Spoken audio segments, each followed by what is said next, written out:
Hola, pues voy a hablar de la crisis del 29, que fue conocido como la crisis del apocalipsis financiero, porque fue un país, Estados Unidos, donde tuvo una recesión, que fue la mayor recesión de la historia, porque fueron 10 años en lo que se registraron millones de dólares que se pararon y la producción estuvo pues totalmente parada porque obviamente no había trabajo y la crisis se acentuaba.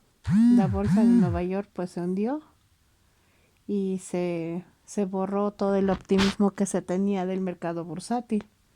La bolsa de Nueva York había tenido un periodo muy largo de bonanza económica, pero después con esta crisis surgió una era de daño.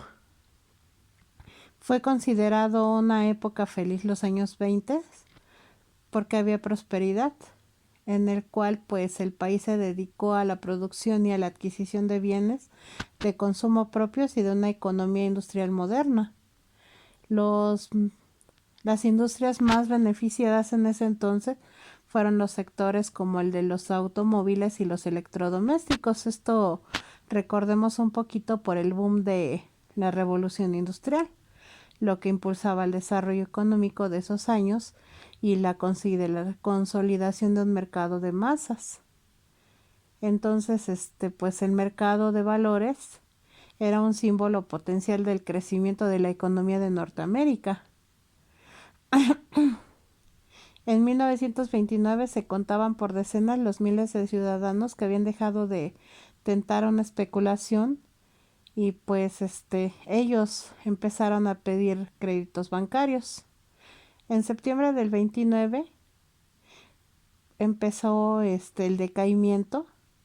A partir de esa fecha de septiembre, pues la bolsa de Nueva York comenzó a la baja y no se dieron cuenta, pero el 24 de octubre fue conocido como el Jueves Negro porque el pánico se apoderó de todos los neoyorquinos porque sufrió una caída drástica del 9%. El 29 de octubre, o sea, el martes negro, fue todavía peor, el día que tuvo más caimiento la bolsa de Nueva York.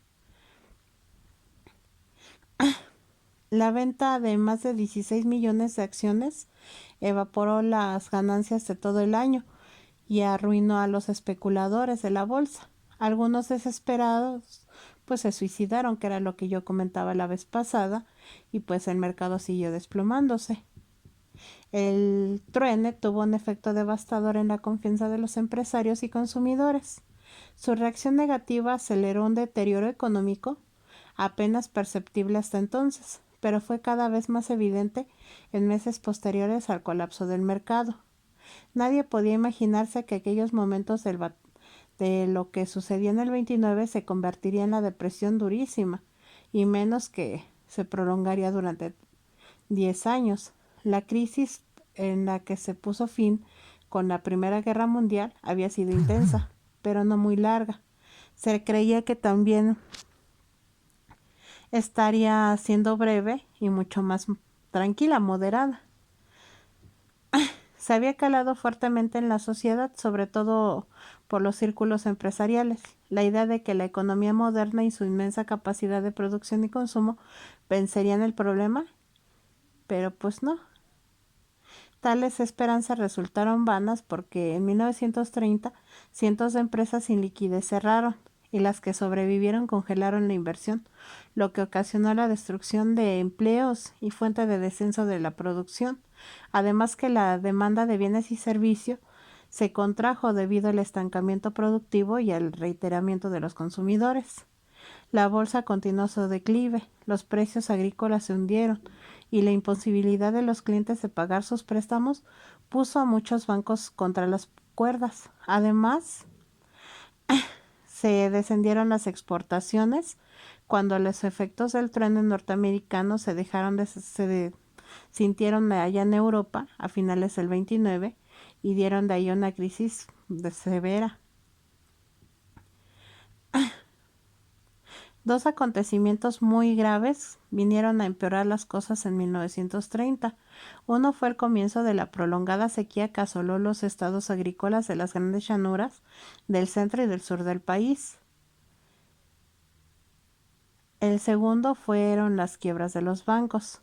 La incertidumbre había llegado a tal punto que se retiraron grandes sumas de dinero en las entidades, lo que, unido a los impagos de los préstamos, obligó a muchas de ellas a cerrar y a declararse insolventes. El número de bancarrotas alcanzó proporciones de la epidemia de 1931. Se fueron a pique más de 2,000 bancos y con ellos miles de millones de dólares que tenían depositados a sus clientes. La situación se agravó muchísimo más en 1932. Los trabajadores estaban en paro y muchos de los que trabajaban lo hacían por tiempo parcial. Miles de norteamericanos no pudieron hacer frente al pago de sus hipotecas y fueron desahuciados. Los precios agrícolas cayeron en más de un 50% entre 1929 y 1932, lo que redujo drásticamente los ingresos de los agricultores, la mayoría de los cuales arrastraba deudas. En la industria manufacturera, la tasa de desempleo aumentó aún más en medida nacional. La producción se redujo a la mitad y en algunos sectores como el del automóvil y hasta 3/4 partes de otras producciones que generaron más declive. La miseria hizo su aparición y millones de norteamericanos vieron trastocado su modo de vida y un sinfín de familias del campo, sobre todo en los estados donde había sequías, perdieron sus granjas y se vieron obligadas a emigrar. Cada vez más personas se dedicaron a errar por el país, viviendo de la mendicidad o de los trabajos intermitentes. En las afueras de las ciudades proliferaron los poblados donde solamente se levantaban casas movibles. Había colas de desempleados en busca de trabajos y vagabundos pidiendo comida a lo largo de las líneas de ferrocarril. La clase media no se vio afectada por la depresión, pero el pesimismo sobre el futuro inmediato les hizo daño a la sociedad, lo que los perjudicó y también muchos se declararon en bancarrota. Dos de los indicadores sociales fueron las tasas de nacimientos, que disminuyeron bruscamente entre 1930 y el 32. Buena parte de la población confió que el Partido Republicano y los líderes contemplaron que iba a haber prosperidad y resolverían la crisis. Pero la fe en el presidente republicano y su partido se había esfumado en 1932. Los intentos del presidente de paliar la depresión fueron tardíos y bastante equivocados, y entonces había fracasado. En las elecciones de noviembre de ese año, los votantes dieron la victoria al demócrata Franklin Delano Roosevelt, que entonces realizó el nuevo trato. Mientras aguardaba el traspaso de los poderes, el país fue presa de pánico, los indicadores económicos seguían sin registrar avances y repentinamente la confianza del público en el sistema bancario se vino abajo otra vez. La gente acudió en masa a los bancos a retirar su dinero y los gobernadores declararon días festivos en los estados para impedirlo. Con las entidades cerradas, el comercio y la industria paralizaron casi por completo su actividad. El día en que Roosevelt tomó posesión de su cargo, el 4 de marzo del 33, la situación ya era insostenible. En su discurso de investidura, prometió actuar rápida y enérgicamente, y así lo hizo. Las medidas de ayuda y recuperación económica se trasladaron con prontitud a la Casa Blanca, al Capitolio, al Senado, al Congreso, y las aprobó. El país recobró un cierto grado de confianza, y después de que Roosevelt cerrara los bancos y luego volviera a abrirlos garantizando una solvencia, entonces sus decisiones fueron sacar al país del patrón oro y aprobar una nueva ley agrícola con la que el presidente pudo inflar el dólar. Estas medidas alentaron las expectativas de una subida de los precios de los productos de inicio y una recuperación económica. La revalorización del dinero conllevó un aumento de poder adquisitivo y por lo tanto un alza de consumo durante la primavera del 33, que fueron los primeros 100 días del gobierno de Roosevelt. Se creó una batería de agencias federales cuyos objetivos fueron desde reajustar los precios agrícolas hasta promover de embalses y la electricidad barata a los estados del sur, dar trabajo a jóvenes en proyectos de obras públicas. En punta del primer nuevo trato, tal como había pasado en la historia en el programa de reformas del 33, fue la Agencia de Recuperación Nacional encargada de recomponer y estabilizar el sector industrial y de aumentar los salarios a los trabajadores. La idea era acordar una subida de precios en los negocios y en la industria a cambio de que sus trabajadores obtuvieran un aumento de sueldo y el derecho a organizarse y negociar colectivamente, ya fuera gracias a las innovaciones del primer nuevo trato o a pesar de ellas. Lo cierto es que la economía comenzó a repuntar en 1933. La recuperación continuó en 1934, pero a un ritmo demasiado lento. Los salarios aumentaron poco a poco y las negociaciones colectivas no cuajaron. La frustración de los trabajadores se materializó en cientos de huelgas en el país. En respuesta al descontento popular, Roosevelt y el Congreso de la mayoría demócrata impulsaron en 1935 el nuevo programa del reformista, el segundo nuevo trato. Tras una feroz oposición republicana, mayoritariamente por los conservadores, las declaró inconstitucionales. El gobierno reaccionó aprobando otras leyes con que controlar la producción agrícola e industrial para ajustarlas a las demandas y así subir a los precios. El revés político, sumando el malestar social, motivó a que Roosevelt centrara su agenda reformista en la mejora de los ingresos y la seguridad de los desempleados, los trabajadores manuales, los jubilados y las personas dependientes. Los dos ejes fueron de programas de ocupación y el apoyo de los sindicatos. El plan de ocupación del primer nuevo trato no había sido más que continuación de lo iniciado en 1932. La financiación federal de un subsidio de paro, aunque se aumentaron notablemente los fondos, seguían siendo insuficientes, por lo que en 1935 el Congreso solicitó más dinero y creó la Agencia de Fomento de Obras Públicas. Un año después, esta agencia empleaba casi 1 millón de hombres y a finales de la década casi 7 millones de desempleados habían conseguido un trabajo gracias a ella.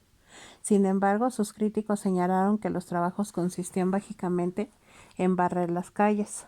La constitución de un Consejo Nacional para proteger el derecho de los trabajadores a negociar convenios colectivos propició un aumento espectacular de los sindicatos, tanto en el campo como en la industria.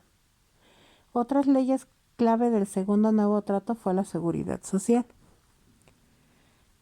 por lo que se estableció un sistema de pensiones y un segundo para